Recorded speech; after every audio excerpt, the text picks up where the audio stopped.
Well, good morning, everybody. Welcome to Knife Delights, and welcome to Rod at RJ's Knives. Good morning, Rod. How you doing? Good morning, Tom. I'm doing well. I hope everything's good with you. Oh, it is. It is. Well, this is something I used to do on a regular basis, doing a Saturday morning chat, and something when you wake up Saturday morning, having your cup of coffee, you can listen to us blow V8 here just a little bit. Uh, kind of got away from doing it as a regularly scheduled video, but I think I'm going to start bringing it back, and on occasion we'll do this. So, Rod, as the uh, as the curator and producer of a long running live show, you came to the conclusion at one point it just got to be too much, and it It kind it of did. be with In fact, we can kind of talk about that. yeah. That's Let's do that because my Saturday chats, it's not that the half hour or so that you spend talking with somebody, it's all the prearranging and scheduling, and we're dealing with different time zones and different work schedules, and so you're always scrambling trying to get the right time, and then something comes up and you can't make that commitment, and it really does, it almost gets to be a stress. And yes. so why don't you share your experience of hosting that long running and very, very popular live show. Okay. Uh, well, I guess we can go back to the beginning of my YouTube experience. When I started YouTube, I just wanted to uh, have a hobby to discuss knives and those things because I'm interested in pocket knives, as you all know, and you wouldn't be here if you weren't interested in pocket knives also.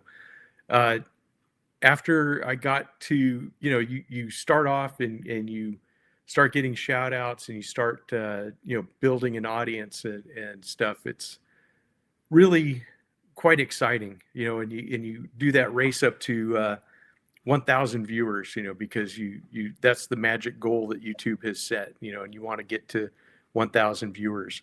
And as I was going along, I was, you know, shouting out other channels and trying to bring other channels, attention and stuff like that, so that they could also join in this ride.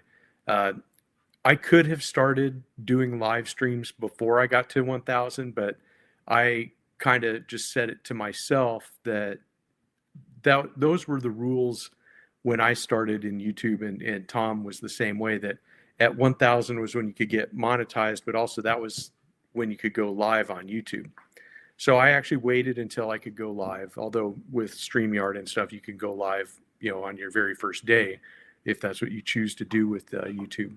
But I decided to play by the rules, and which is odd for me. I know, Tom, and I didn't say anything. I could have, but but I decided to start doing live shows then. And when I with StreamYard, I was able to put on more guests. At that time, YouTube, you could only have yourself on there. Then later on, I think they've now changed it to where you can have like one other guest, or maybe it's two other guests. I don't know. But with StreamYard, I could have up to six guests. And so I decided that a roundtable format fitted me pretty well for being an eclectic channel, because I like to show all the different pocket knives. I like, the traditionals, the moderns, the, you know uh, fixed blades, whatever it is. If it cuts, it's probably going to be on my channel. So I wanted to just have a bunch of other channels come on there, share what they're about, try to get them guests. And over time, we started getting some regulars. Tom wanted to, come back, and then we had Patty, and Patty wanted to come back, and we ended up getting Slippy and Thrifty, and that was kind of our core group for quite a long time. Then those guys decided they wanted to split off and do their own things, and then we got more guys came in. We had Gunslinger Cal and Terry of Terry's Knives and Man Stuff, and you know uh, Baxter Andrew from Baxter's Blades. He was on there every week in HT. Harold, he was on there, and we formed a new group and we took it in a slightly different direction. But we had a lot of fun with the show. But one of the things I noticed over doing it over this, like, 2 year period, uh, was that it was really getting to be a grind. I'd kind of turned it into a job because I was doing 3 videos a week plus the live show, and the live shows, generally stuck around the 2 hour mark, but we had, quite a few that went into 3 hours, depending on, how everything was flowing and if everybody still had something to say. Uh, and it started taking a kind of a toll on my family life. It started taking a toll on what extra time I had, because I work a 40+ hour a week job. So it's uh, guaranteed, that you're going to be working. And a lot of times I was on call, and if I was on call and I, you would get a call during the show, it just really ended up making my days a lot longer. And that, of course, then cuts into your time that you have with your family. So I kind of had to reset my priorities, and I really thought about it. And I didn't want it to be a grind. I did want it to be fun. I didn't want to just put out videos that where you're basically just phoning it in. I kind of missed how it was in the early days, when I was having a lot more fun and it wasn't as much of a grind.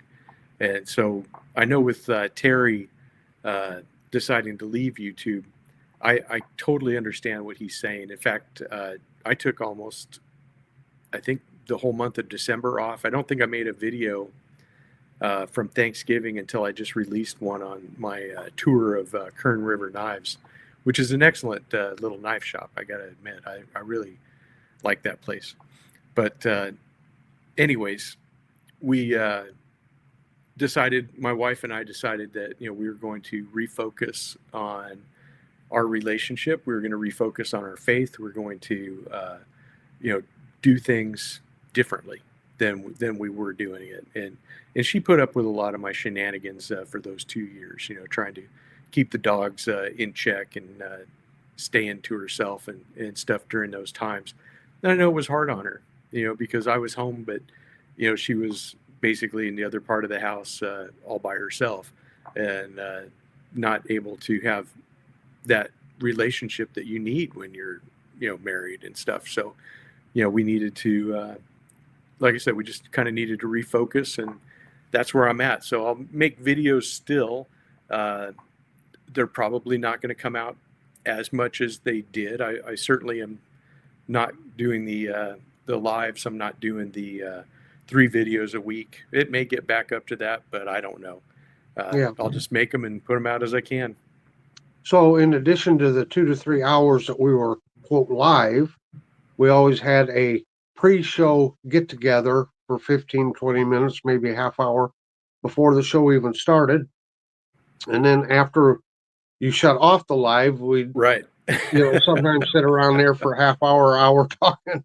So it It's would true. actually take a whole Sunday afternoon away, you Yeah, know. it really did. And yeah, and with people having to work and Sundays are a special day. You want to have time with the family. And I agree. It just got to be, when it starts to become work, it's no longer Yeah, fun. yeah. When it's a And grind and when you're not putting out your best work, because I want YouTube to be enjoyable, and I don't want to cheat the viewers. Because right. if you're going to take the time to watch one of my videos, I don't want you to click off in the first 30 seconds. I Yeah. want you to enjoy the whole thing and come with me for the ride. Uh, and you're not going to stick around if you think that's not the case. Right. So Yeah. So what advice would you give to some of these newer channels that are scrambling? Because you're right. yeah, The drive to hit 1,000 subs is just, it just bites you, and it just drives you and drives you and drives you. And then you hit the 1,000, and then what do you do? You know? right.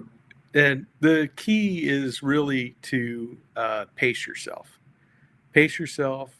Uh, keep to your interests and stuff. I guess it's kind of harder in my case, because there are some channels that are really laser focused on like a certain thing, uh, Right.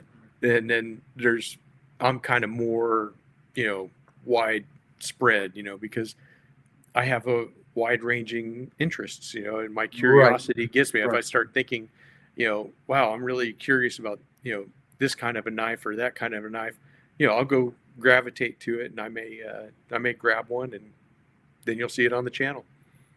Now, you bring that up because they're laser focused on one thing. Right. Maybe one particular brand or one particular pattern or one particular cover material or what have you. So before you started YouTube, you were a knife collector, a knife enthusiast, I would and say I was you went, probably more of a knife enthusiast. I've become more of a collector since starting YouTube. but That's for sure. the point I was getting at is you went out and bought something that you wanted because Right. you wanted it because that was the knife you wanted. Yes. Share with folks what happens once you get a channel going A lot and of times you chase it. how your knife purchasing habits change. What thoughts go through your head now once you've had a channel?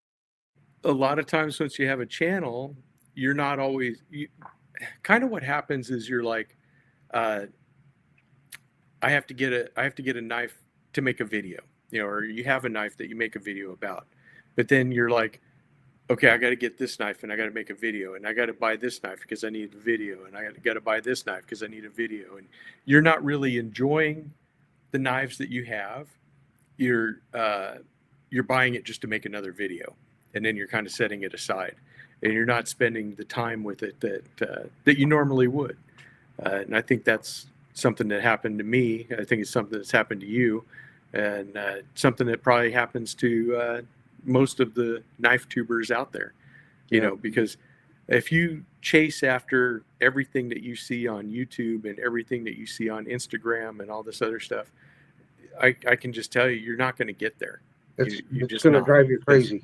yeah, you're going to always think that you're behind. You're going to always think that, how did I miss that? You're always going to think that you have to join the club. You know, you have to get one of these or one of those, or else you're not in the club. And don't let that be an influence to you. I mean, it's good to get ideas from that stuff.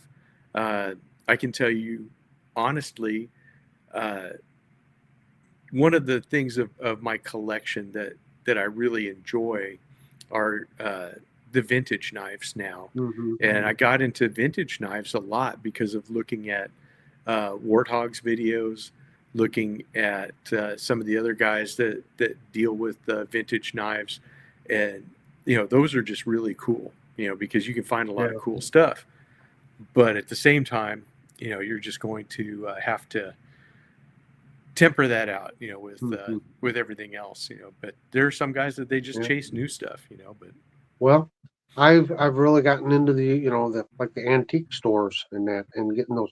And the knife doesn't even have to be in great shape.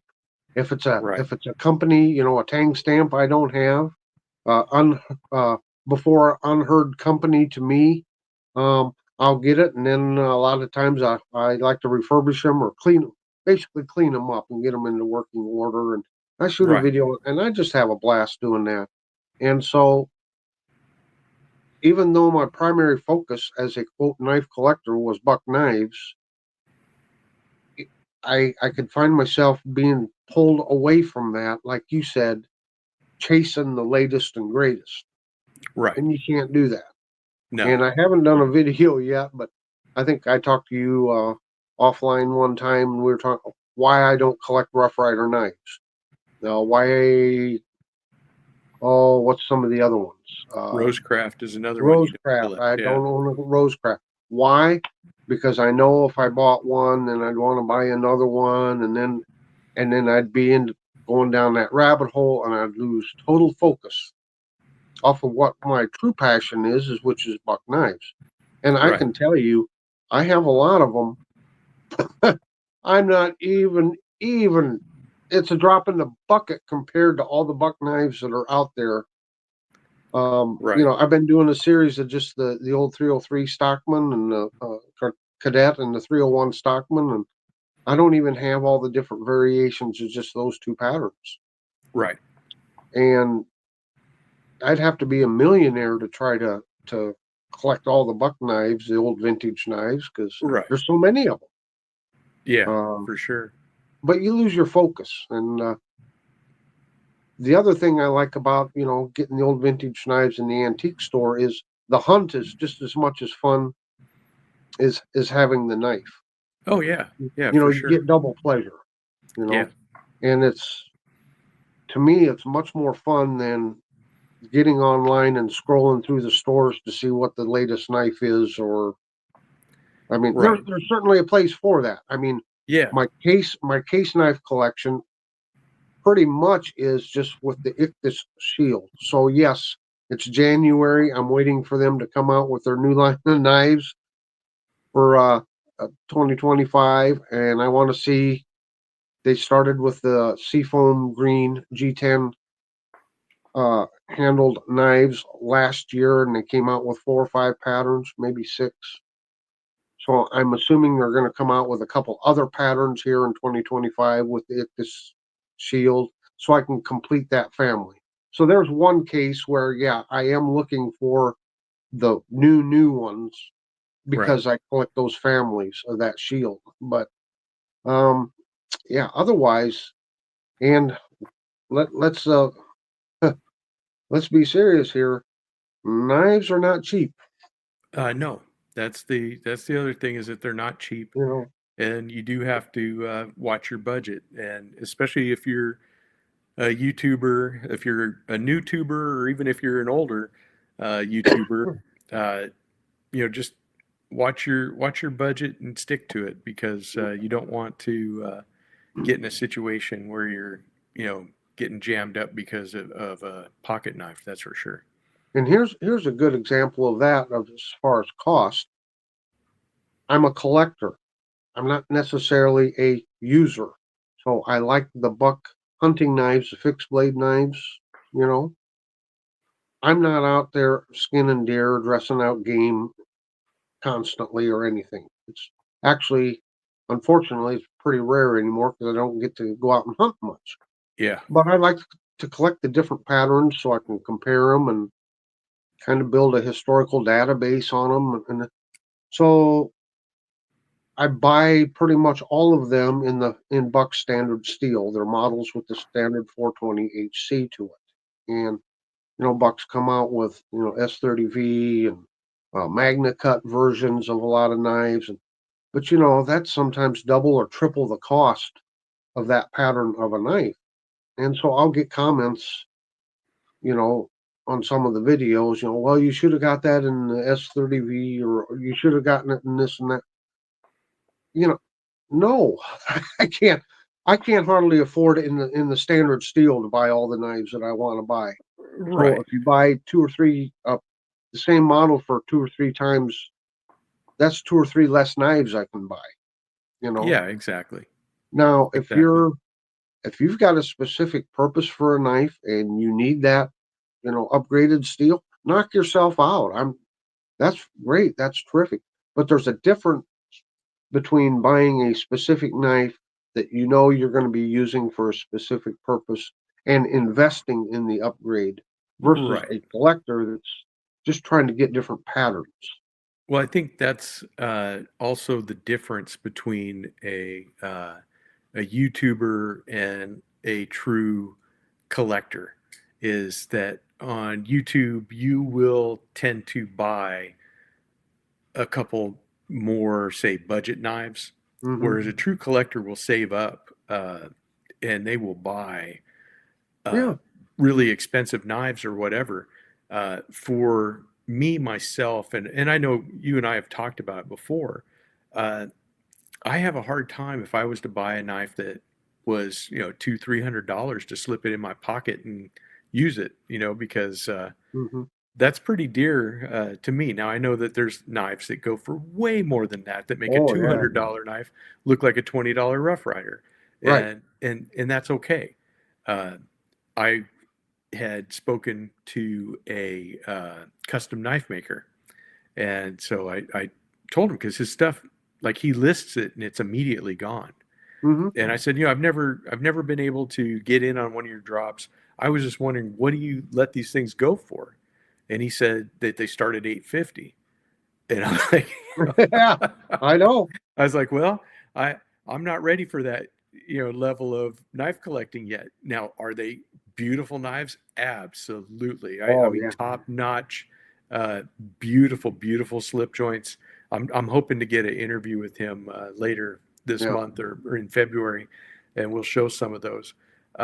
But he has no problem. I mean, they're gone within seconds. You think yeah, GECs go fast? These yeah.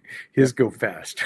Well, Ray and I, North Star Knife Reviews, went to a custom knife show, custom knife makers up in Minneapolis here. It's been what, 2 years now or so. And I got some of those videos on the playlist, I think. But I think the cheapest knife there was a little small fixed blade. I think it was 150 or $175. Right. But I would say mostly they would start from $400 up to $8,000, $9,000. Yeah. And I'm not complaining about that price because the amount of work that they Oh put yeah. into those Yeah. knives, I mean, to me, they're really not making a whole lot when you consider the hours they're putting and the materials they're using. Uh, Right. and along with the knife, the leather work they do for the sheaths and stuff, just Right. absolutely gorgeous. But I buy one of those knives. There's my knife budget for months. Well, what I like to compare it to is it's kind of like we can go right to the car world. You know, you and I are Mhm. going down to our local car dealer, and we're getting a car that and we're having to finance it and stuff, and we're making a deal for it, and it may or may not even be a comfortable payment for you by the time you get out of there. You're just saying, oh, you know, it'll get better over time.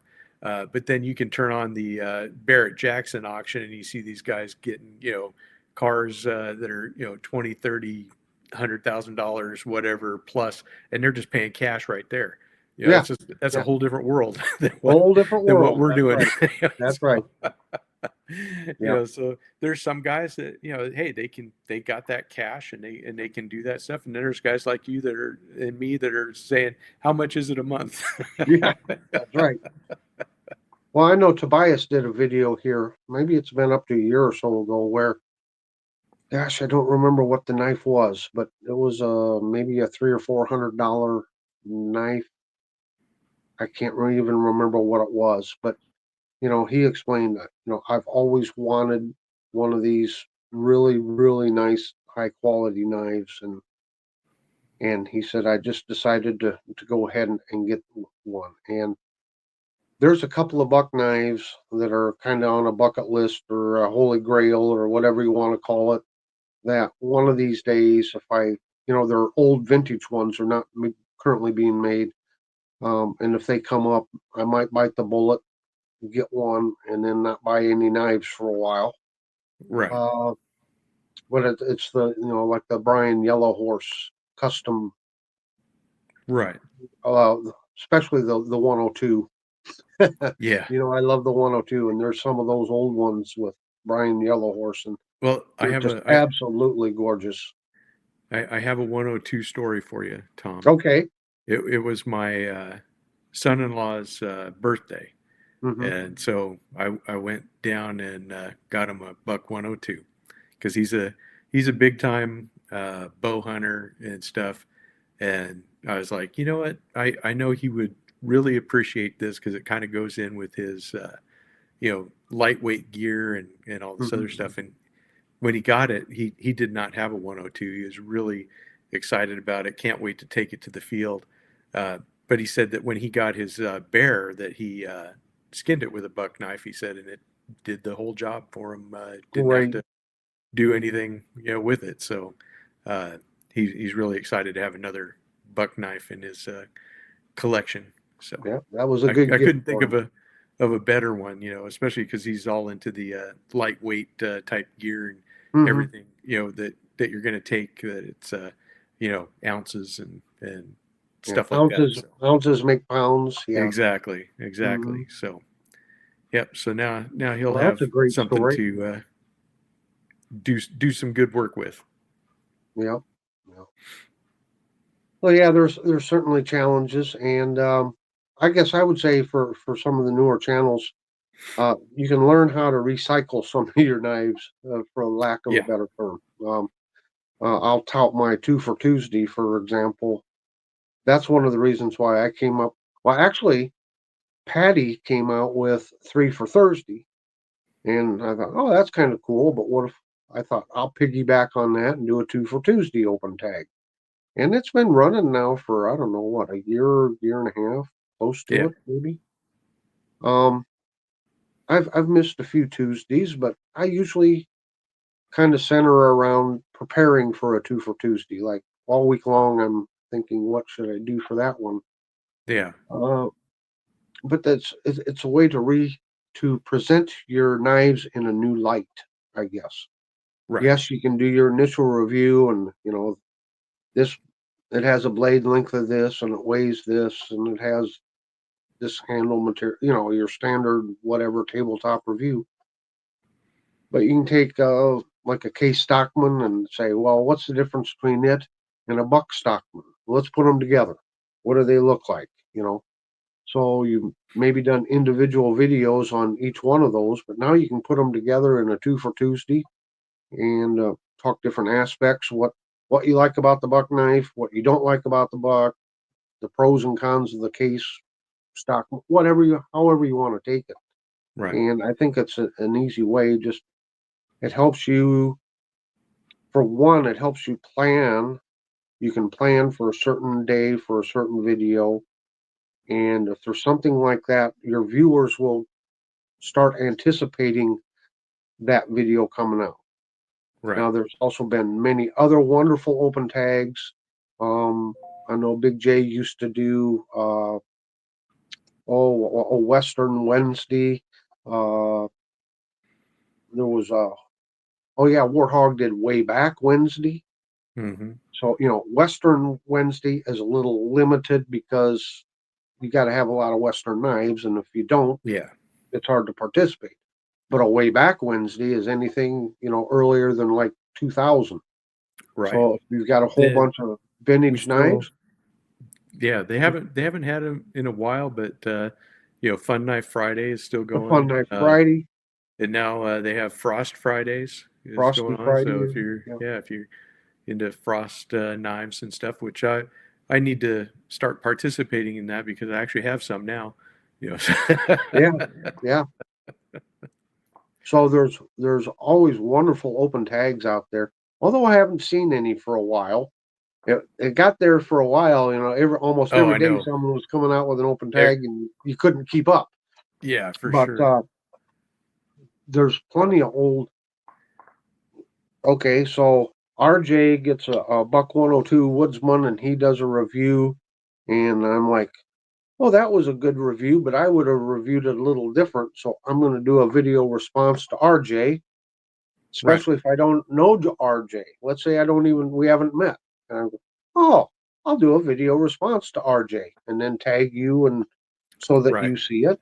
And well, in his review, and I'll link his video, he talked about this, but I think this is a better aspect of this night, blah, blah, blah, blah, blah.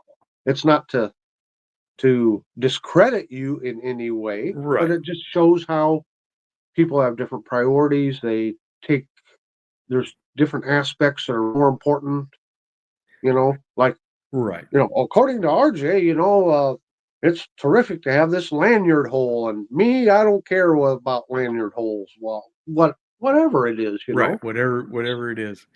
So And I wish I would have known that because back when I started, uh, of course, I had my YouTube guys that I was watching on a regular basis, and I was hoping they would notice my video, but you right, don't even know if it's getting in their feed, and you don't know how to tag people. I mean, at least I didn't.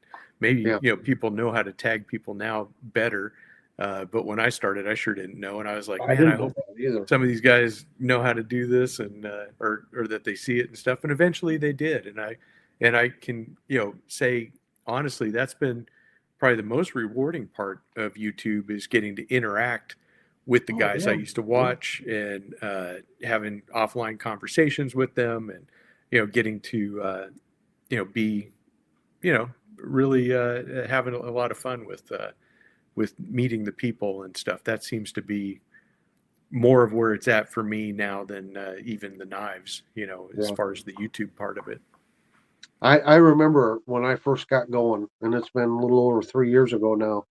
Uh, Somebody had put out about a video on bucks on their edge. What kind of edge are they putting out, and has the quality of their sharpening went down basically. And I did a video response, and I broke out a bunch of my old vintage bucks from back in the day, and kind of went over the grinds and kind of gave my thoughts on the quality of their grinds coming out of the factory. And I tagged that guy, and I was just like, man, here I am. I got like 50 subs, maybe 60 subs or something. Here, this guy's got thousands. I'm like, do I even dare do this? And but he came back and answered, and don't be afraid just because somebody's a bigger channel or something. Don't be afraid to tag them. Yeah, You know, because like you said, when you're first getting started, your videos don't. You don't know how it's getting distributed as far yeah, as showing exactly. up in people's feeds. Yeah, So don't be afraid to tag someone. If you tag a big channel and they don't have time to watch a video or they ignore it, well, then they do. But there's a good possibility that they're going to check it out. yeah, for sure. And now you've broke the ice. Now you've met somebody, and Yeah, so. there you go. But, well, RJ, I know we both got to get off to work. We're pre-recording this, but it's kind of fun to. Well, it's been a while since we've had a chance to talk, and I Yeah, called RJ the yesterday. I said let's get together and do a Saturday chat. Just missed chatting with each other, and so it's been yep, a lot of fun. Great to see you again. Do you have yep. any closing thoughts before we head off to the salt mines here? Make sure you heat up Junior's biscuits this morning. Junior don't Uh, like no cold biscuits. Junior left. I haven't seen him 2 or 3 months now. He might be walking down to Terry's house because it's warm down there. I think, well, you know what? Down south, they got more snow than what we have here. They've had they've had worse winter Well, weather than what I we've never had. said that Junior was smart. He's not smart. I think he's going to Indiana to see Oh, there you go. There you John go. and Byron. Yeah, Yep, yep. going to So split a slice. he's going to split something anyway. Well, Rod, it's been great to be able to talk to you again, and let's do this again in the future. Maybe Yeah, not on a regular schedule, but let's just get together and have a chat. sounds good to me. Okay. Take care, everybody, and go out and have a very delightful day.